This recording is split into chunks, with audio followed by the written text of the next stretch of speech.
Xavier Townsend, good to talk to you. I've been covering you a little bit over the years, but there's one thing I have to know, because listen, I played O-line in my day.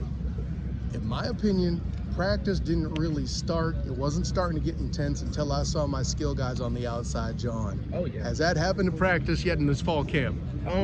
Yeah, a little bit. It started really yesterday, when the pads come on, that's when it gets a little chippy out there, we're getting physical out there. Coach wants us a little bit more physical, so we're doing a lot of the blocking.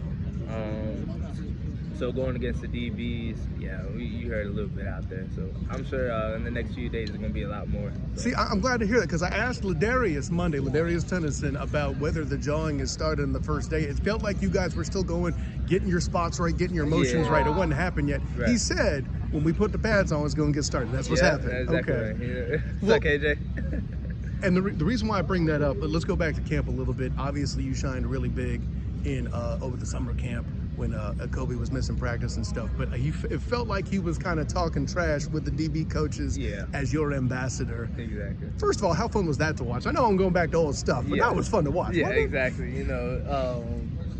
Just watching him, jaw with DBs and the coach.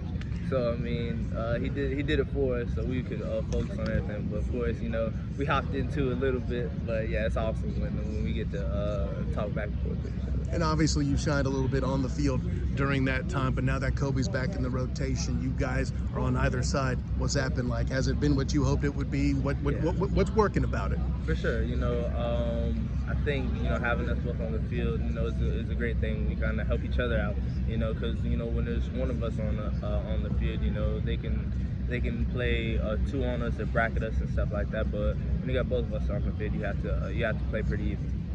Okay. Well, has the question of who's faster yet come up in practice with you and Kobe? Have you had that race yet? Yeah, we've had that discussion. I think from my first year, or both our first years. So we go back and forth on that, but it's not even a question really. It's me. I don't know.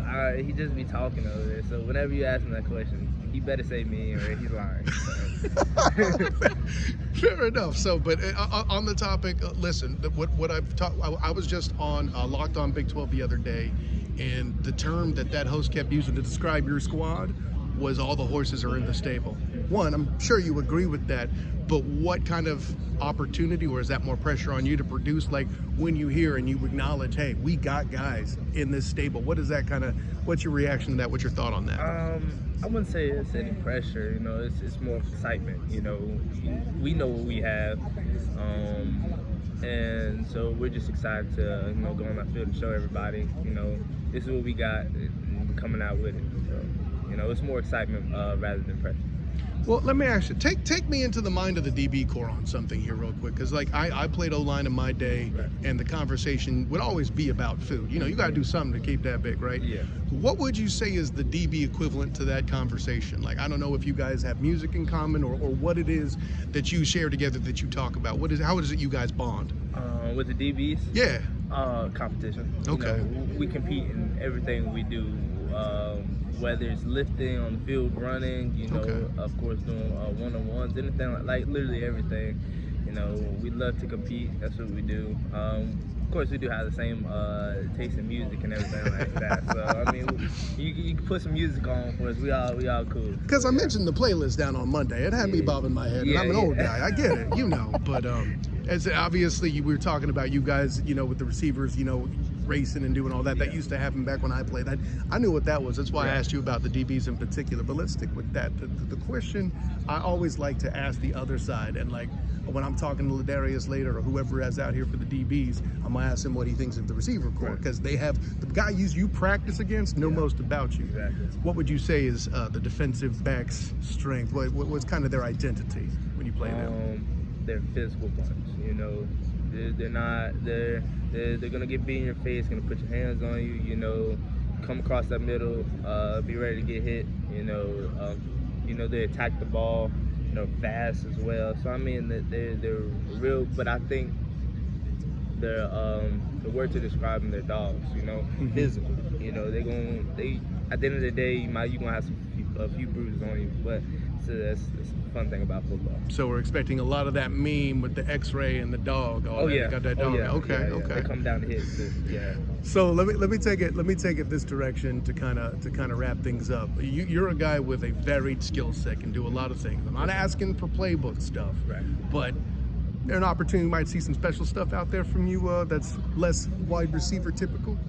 I think so. You know, just being able to move me around, put me places where I haven't been yet so far. So I mean, just getting creative with the playbook and everything like that. So I think to be expecting some of that. Fair enough. Xavier Townsend. Oh, you got something, Eric? Yeah. How are you a different player today than you were, say, a year ago at this time? What do you think is the biggest growth that you've worked on in your game over the last year? Yeah, I think just, you know, becoming more of a full receiver. You know, of course, like I said, when I was younger, I was real raw at it, you know, because I played running back. But now I'm able to take what I know at running back and pair it with the receiver stuff that I know now. And I think that puts a bind on a lot of the DBs, because I can do stuff that most receivers can't do. So I mean, I think that's where most of the growth is coming from. Was there a receiver you would study tape, maybe in the NFL, or somebody you kind of like, hey, that's somebody I could like to be like? There's a lot of receivers. You know, I like to take a little bits and pieces from each receiver. You know, the things that they're good at. You know, that they really excel on. I sit and watch the tape and study that, their footwork. Okay, where's their hand placement? How do they attack the ball? How do they get physical when the ball is coming to them? How are they physical in the route? What are they doing after the catch? You know, things like that. You know, and I watch NFL receivers and college receivers for that part. So, Who's your favorite NFL receiver? ooh, great question.